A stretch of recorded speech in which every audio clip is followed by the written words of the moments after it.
Windswept. It's Joe Bonsai. But today is important because we are going with the term windswept. Now, windswept means just that. A tree that is going in one direction, it looks like it's constantly pushed on by the wind. And that's what this juniper has got going for it. Now, it's leaning way far to the wrong side. It's obviously been going towards the sun now. And so I think I'll thin it out.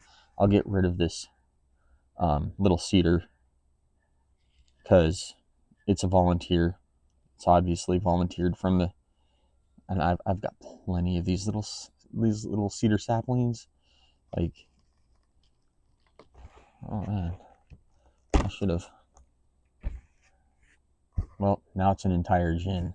I just pulled the core out of that. Oh man, that's funny.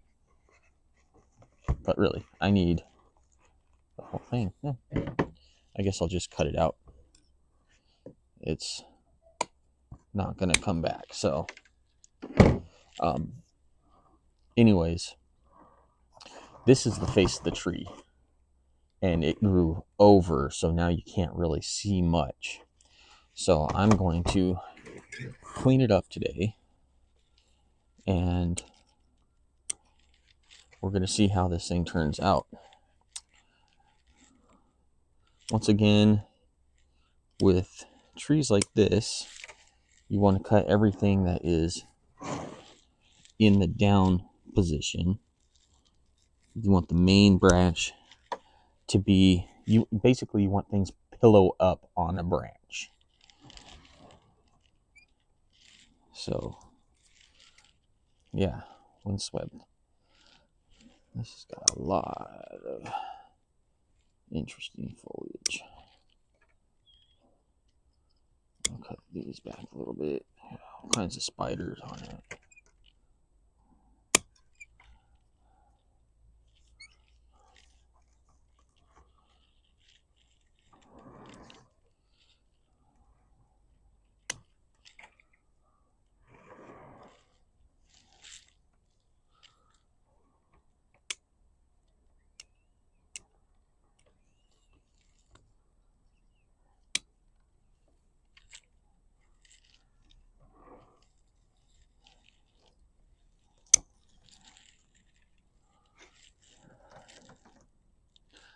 Might have to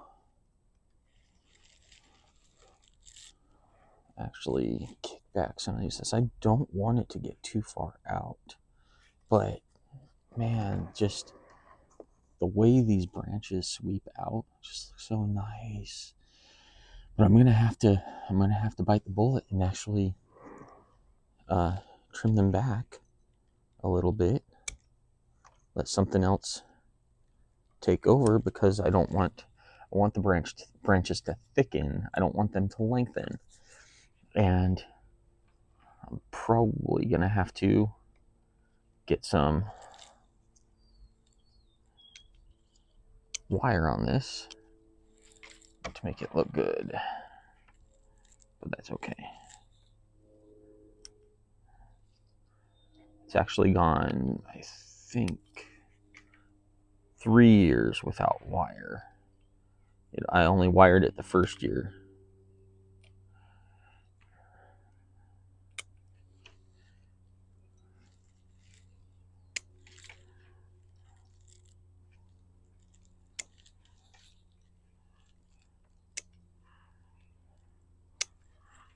I want that. Yeah, that looks nice. Okay, that'll look nice with a wire going out to it.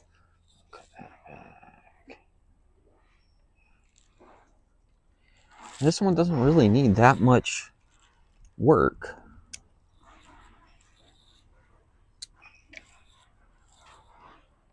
It's only gonna need one wire. Ooh, well, I've got an entire branch I need to get rid of there.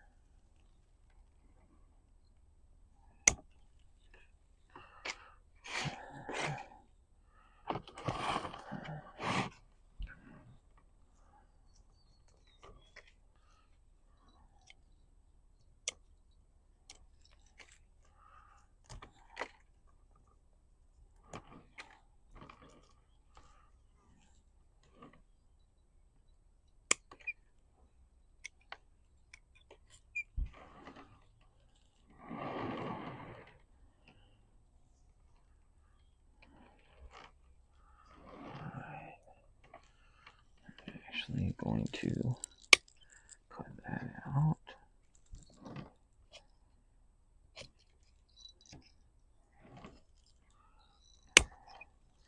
That branch just kind of took away from the windswept look. So does this one. Starting to bush out towards the back end. That's not what I want. So we're starting to get some more, like birds can fly through. We get this down, it'll look way better. Of course, I need to knock some of these down up here because they're starting to reach. And again, we don't want reaching. Always cut into the meat, down to the bark. Don't cut across the fronds, because I don't know if juniper tips are called fronds, but they look like fern fronds, so I say it. Probably gonna have junipers growing all over the place.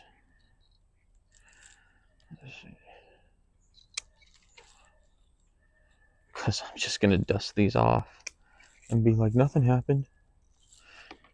Okay, so actually I'm going to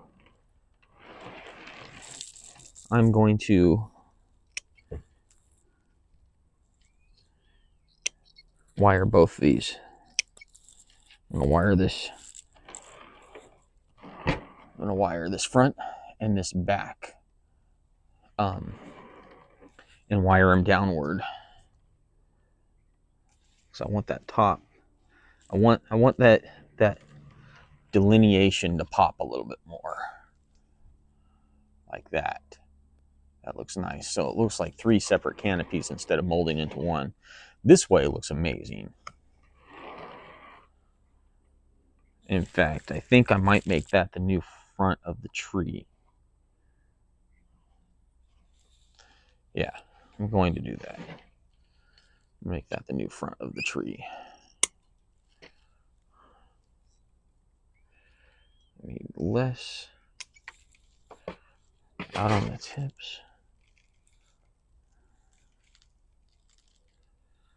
There's too much going on. Needs a little bit thinning. That's better. Okay. I'm using a thicker wire because this tree is growing quite nicely, and it needs some strong wire to actually keep it down in the position I want it this time. I mean, it already grew in the position that I wanted it to the first time. I just need to keep that going.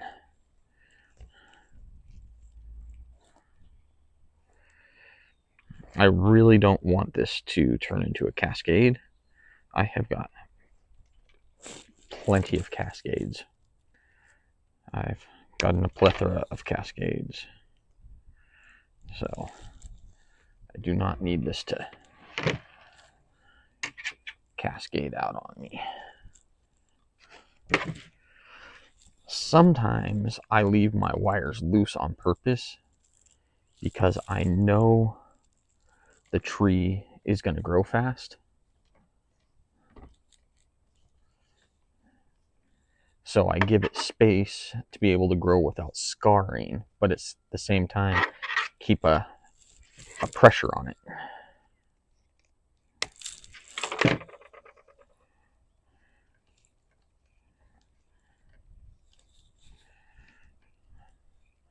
Most times it works, especially when you're like me and you forget about your wire every now and then. It gives you a little extra time to correct yourself.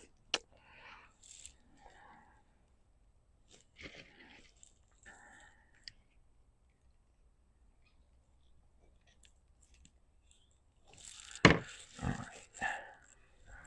So,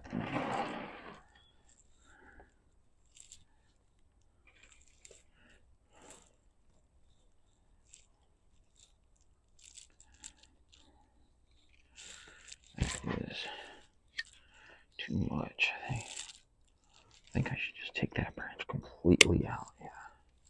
There we go. Like that. Like that. That.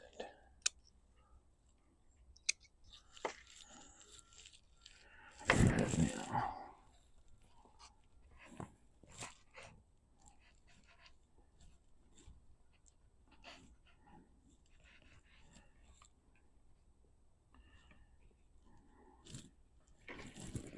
Okay. That looks good. Alright. Now, do I need to worry about this top?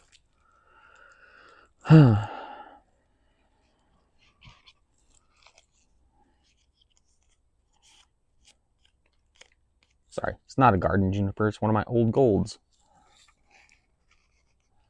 So that's now the front.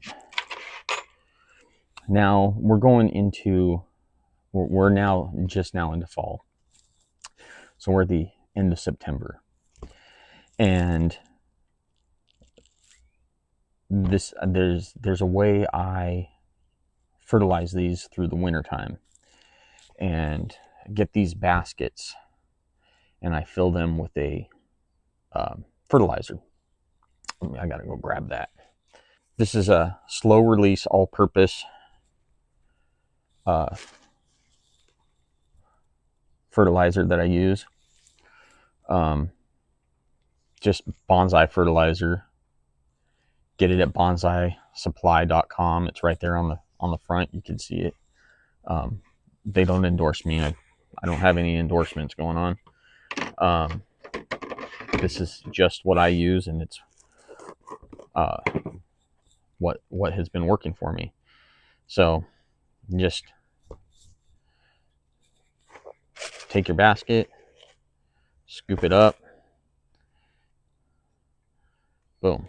Now you have fertilizer, and then you just go ahead and plant it in your thing. Now when you water it, it slowly releases out over the end of fall, winter, and early spring, and then you can do it again, or you can do what I do is I end up just leaving it in there, and then during the spring and summertime I go ahead and I use this. It's a Super Thrive. It's a Bonsai Pro. I get this on Amazon. I want to say it's $10 on Amazon. All it takes is I use a half-gallon pump, and you just put a couple capfuls in, and you spray every couple weeks. Really good stuff. At least I've not had a problem with it. Now, one thing you don't want to do. Sorry, I'm going in from Windswept time to my fertilizing, because I just had to scrub an episode about fertilizing and how I fertilize because the footage got corrupt. Where was I? Yeah. I think that's about it. All right. Go Bonsai out.